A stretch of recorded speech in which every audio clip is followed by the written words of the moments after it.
சுவாமி சரணம்.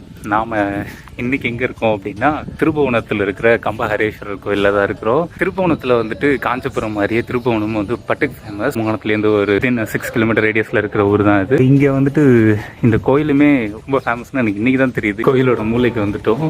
அங்கே வந்துட்டு ஆளுங்க அப்பப்போ வந்துக்கிட்டே இருந்தாங்களா, ஸோ தான் அப்படியே இந்த மூளைக்கு வந்துட்டேன் லாக் பண்ணலான்னு. இந்த கோயில் ரொம்பவே பெருசாக இருக்குங்க. ஸோ இது வரைக்கும் நான் இந்த கோயிலை வந்து பார்த்தது கூட இல்லை. நேத்தி வந்துட்டு அங்கே நான் அந்த விட்டல் ருக்மணி கோயிலுக்கு போனோம் இல்லையா, ஸோ அப்போ போகிறப்ப தான் இந்த கோயிலோட கோபுரத்தையே நான் வந்து பார்த்தேன். ஸோ அதுக்கு முன்னாடி பார்த்த ஞாபகம் கூட இல்லை. இந்த ஊரில் நான் வாட்டி போயிருக்கேன். கூகுள் மேப்லையும் பார்த்தேன்னா சரி ஊர் பக்கத்துலேயே இருக்குது, சொல்லிட்டு பார்த்துட்டு வந்துடும் அப்படின்னு சொல்லிட்டு தான் வந்தேன். பட் இவ்வளோ பெருசாக இருக்கும்னு நினச்சி கூட பார்க்கல. இதுவுமே வந்து அந்த கற்பகிர கோபுரம் வந்து ரொம்ப உயரமாக இருக்குது. ஸோ இது மாதிரி எங்கே இருக்கும் அப்படின்னா தஞ்சாவூரில் இருக்கிற அந்த கோபுரமும் கருவறையில் இருக்க கோபுரம் வந்து உயரமாகவே இருக்கும்.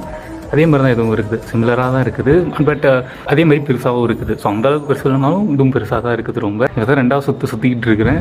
ஃபஸ்ட் சுற்றுறப்போ வந்துட்டு கோபுரத்தோட கோயிலோட நிழல் வந்து பின்னாடி இருந்துச்சு. பட் இதுவே இப்போ தள்ளி இப்போ கோபுரத்துக்கிட்ட போயிடுச்சு. அவ்வளோ பெருசு உள்பக்கம், இன்னும் வெளிப்பக்கம் சுற்றல, வெளிப்பக்கம் சுற்றி பார்க்கணும்.